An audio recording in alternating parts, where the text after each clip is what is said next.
Bienvenidos a un video más donde vamos a hablar de las libertades de movilidad, donde vamos a hablar también desde dónde vienen esas versiones optimistas sobre mantener el respeto a las libertades de movilidad dentro de la Unión Europea.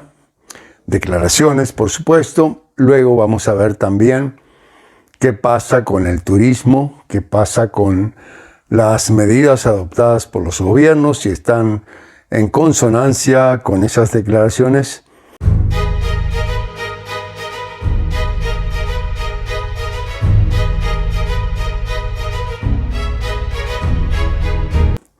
Por cierto, que muchas veces, como el pánico vende, el miedo vende, llama la atención todo lo que puede ser una amenaza, es muy fácil caer en un pesimismo, quizás hasta un abatimiento, porque cuando veníamos de ya un periodo de aciertos y de mejores cifras en materia de la pandemia, de pronto nos encontramos entonces con una situación que parece un deterioro.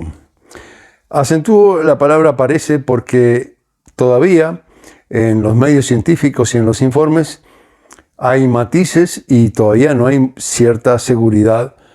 Está viéndose recién de qué se trata y qué consecuencias va a tener. Si bien es cierto de que ya se pueden adelantar algunas conclusiones, y una de las que coincide en los informes es de que esta variante es más leve, y las consecuencias también, dado que gran parte de la población está vacunada, las consecuencias están siendo más débiles.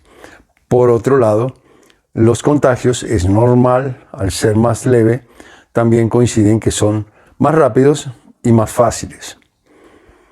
Pero bien, ¿qué pasa con el turismo? Este es el fin del turismo. Es que tengamos que resignarnos a un largo periodo sin viajes. Lo primero que vamos a ver aquí hoy es cómo afecta de manera distinta a las empresas grandes y las empresas pequeñas, tanto dentro de la hotelería como del sector de las líneas aéreas. En la hotelería es un ejemplo muy fácil de ver, dado que hay cadenas pequeñas de hoteles que han tenido que vender patrimonio, es decir, vender sus propiedades para poder tener liquidez y hacer frente a una nueva restricción, a un nuevo periodo sin poder cubrir los costos. Y a otros han tenido simplemente que vender toda la empresa. Pero esas ventas no van a parar muchas veces fuera del sector del turismo, sino que van a parar en forma de compra de parte de grandes empresas, grandes cadenas de turismo que han crecido. Es decir, mientras en el mismo sector hay algunos que desaparecen y otros que se achican, hay otros que se agrandan y que tienen más patrimonio. ¿Y por qué compran siendo que en este momento parece ser no tan rentable esos hoteles? Bueno, los compran porque las alternativas de inversión que tienen, y como tienen buena liquidez, esas grandes cadenas de hoteles prefieren comprar propiedad, es decir, otros hoteles, y no invertir o mantener reservas en monedas que están siendo muy volátiles, que hay inseguridad y que ni siquiera rinden en rentabilidad, en tanto que consideran una inversión segura. ¿Y es segura? Bueno, a los ojos de los mercados sí, porque muchas de esas compañías han ido aumentando su valor en las bolsas. Es el caso de la compañía de viajes eDreams, que en cada una de los periodos de pandemia, la primera ola, la segunda, la tercera, la cuarta, ha tenido, se ve en las estadísticas, como una horizontalidad, mientras ese periodo de restricción, inmediatamente se dispara hacia arriba el valor. Y así ha tenido 4 estancias intermedias en esos periodos de de restricciones mayores, pero vuelve otra vez a subir continuamente. Ejemplo entonces de que a esa compañía le está yendo bien, en tanto que hay otras que han sufrido un golpe muy duro. Veamos a ver qué dicen, como ejemplo, dos grandes compañías, una en el sector de las líneas intercontinentales de viajes largos y otra es una de las más exitosas dentro de los viajes cortos. La de líneas aéreas de viajes intercontinentales que nombramos en primer lugar es Lufthansa y la segunda es Ryanair. Vamos a ver qué dice Lufthansa ahora. Carsten Spohr, el director ejecutivo del grupo, dijo que Lufthansa estaba ahora operando el 60% de su capacidad, pero deberá aplicar un recorte adicional. Estamos perdiendo pasajeros en nuestros mercados nacionales de Alemania, Suiza, Austria y Bélgica, porque estos países han sido los más afectados por la pandemia. También agregó que Lufthansa continuará operando sus servicios programados actualmente solo para mantener sus slots en los aeropuertos. Debido a la reducción de la demanda en enero, incluso hubiéramos cancelado considerablemente más vuelos, pero en invierno tendremos que realizar 18.000 vuelos adicionales innecesarios solo para asegurar nuestros derechos de despegue y aterrizaje, dijo el director. Veamos como contrapartida qué dice Ryanair. Michael O'Leary, director general de Ryanair, dijo en The Guardian que la respuesta del gobierno británico ante la variante Omicron del COVID fue diseñada por el pánico, entre comillas, y por idiotas, entre comillas, acusando a las restricciones de las pérdidas de 1 millón de viajeros en sus aerolíneas en este mes de diciembre. O'Leary repitió sus duras críticas a las nuevas exigencias impuestas a los viajeros ya vacunados que llegan al Reino Unido, el primero de sus mercados. Dijo, el pánico está centrado sobre todo en Irlanda y el Reino Unido. El resto de Europa, la nueva variante del virus se ha recibido con una visión mucho más razonable. Esto fue dicho hace unos días atrás, en diciembre. Ya al llegar a fines de diciembre podemos ver que también el resto de Europa parece haberse contagiado de esta actitud. Como vemos, son dos realidades distintas que afectan las medidas que se toman, las restricciones, cuando tienen que ver con afectar a los viajes cortos. Por ejemplo, las restricciones que tienen algunos países que son incluso importantes o los más importantes dentro de los viajes de Europa, afectan lógicamente a Ryanair, que se dedica a los viajes cortos.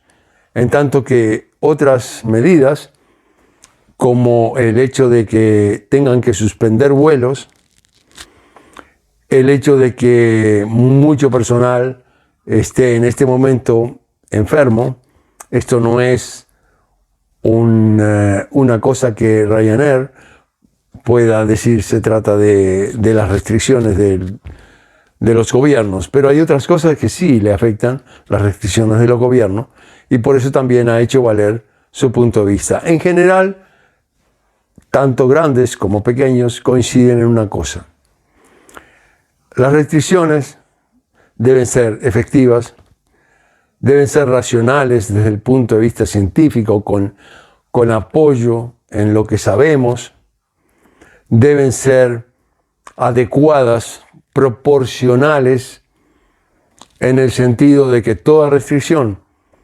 conlleva en sí un daño a la economía, pero también a la libertad de las personas, y debe ser puesta en proporción a los resultados que logra. Desde ese punto de vista, se han hecho medidas difíciles de entender, Actualmente, por ejemplo, hace unos días atrás, España, por decreto ley, primero digamos que un decreto ley que va más allá en materia coercitiva, porque ya no necesita entonces la aprobación del Parlamento, sino que el gobierno tiene la posibilidad de implantar una medida así y retirarla cuando lo crea conveniente. Esto ya de por sí, por supuesto, no es algo que garantice proporcionalidad, porque siempre el tener al menos la instancia de pasar por Parlamento siempre da mayor garantía para que la voz de los ciudadanos se pueda escuchar, pero para que también se pueda alertar de cierta desproporcionalidad. La medida que fue tomada en España ha sido de implantar el uso de la mascarilla en los exteriores, en las zonas exteriores y no en las interiores. Lo cual ha sido para muchos una sorpresa, porque se entiende de que hasta el momento todas las opiniones científicas han hablado más del valor de esa medida, si es que lo tiene, y si es que se entiende que es efectiva y proporcional, es en el interior, pues en este caso es en el exterior. Y aparte, al no estar sujeta al Parlamento y tampoco con otro juez más que los funcionarios de policía, en este caso, que van a hacer la interpretación del caso, se las verán muy feas para entender qué es eso de, por ejemplo, una de las excepciones para poder evitar la mascarilla sería que uno está practicando un ejercicio, ¿verdad? Y ejercicio puede ser correr, pero también puede ser caminar en una forma rápida. ¿Y cuánto rápido tiene que ser? Y si una persona ya de edad va caminando a un paso muy lento, sin mascarilla, para él puede ser un ejercicio y para el policía de pronto no. Este tipo de cosas muy irracionales, muy ridículas, por supuesto, porque tanto el policía que deba interpretarlo como la persona que, en este caso, que dimos el ejemplo de un anciano que va caminando lento, puede crear una situación imposible de resolver. Entonces, esos casos así a veces muestran más que nada la necesidad de un gobierno de mostrarse fuerte, de mostrarse que es capaz de tener control de la situación más que la racionalidad que tenga la medida.